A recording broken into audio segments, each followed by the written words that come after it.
Schools could be closed until summer. That's the message from the state's school chief, who warned there's a strong possibility that our students may not come back through our schoolhouse doors this academic year.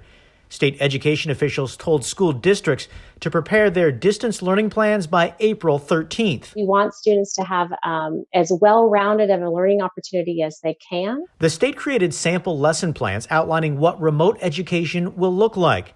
Kindergarten and first grade will have 45 minutes of teacher-led learning. Second and third grade, 60 minutes. Fourth and fifth graders will get 90 minutes of teacher time. Middle and high school students will have half-hour classes totaling 3 hours of daily instruction. That might look like a telephone call going over some instructional materials that have been sent to a child's home. That might look like an opportunity to have a Zoom chat with a few other students around a math lesson. That might look like full online learning for some. Schools across the state admit they face numerous challenges, including training and logistics. Tricia Mooney is superintendent of Hermiston Schools. I guess part of the challenge for us in Eastern Oregon, and maybe that's probably not unique to Hermiston, is the number of students that don't have access to reliable internet and how we connect with those students with online resources. The tight timeline gives educators roughly 2 weeks to come up with a distant lesson plan. As teachers, we're still learning. Casey Rohde is a kindergarten teacher at Chapman Elementary in Portland. 5-year-olds short attention spans, and they just need a lot of different input and stimulation.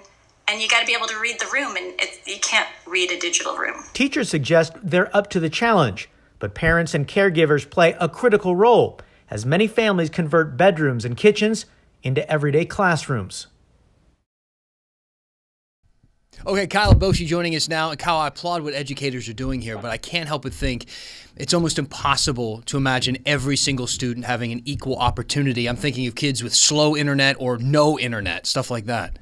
Right, it's a real concern. Everybody we spoke to today said, listen, equity is a serious issue, whether that be educators, parents, or even the education department. They want to be able to connect with kids. In some cases, it may be simply sending materials, sending a textbook, and communicating by phone so that they have that level of connectivity.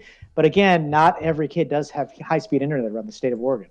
I know a lot of parents are going to be feeling pressure too, because it feels like a lot of this is going to fall back on them to create the right learning environment inside the house and to be able to help despite maybe doing some work on their own. Any advice for parents who are getting ready to tackle this? I did hear from a number of parents today that said, listen, I'm working, my spouse is working. Who's going to be watching the kids to make sure that they're sticking to the game plan and following up with their teachers as they should be? Really, it falls on everybody here, whether it's the students, whether it's the parents, maybe it's the caregiver, the babysitter that's there as well. Everybody's on board here, and we're all facing similar challenges. All right, Kyle Boshi, thank you so much. And folks, if you have questions, please reach out to Kyle, reach out to us here at The Story, use hashtag HeyDan. Kyle, thanks.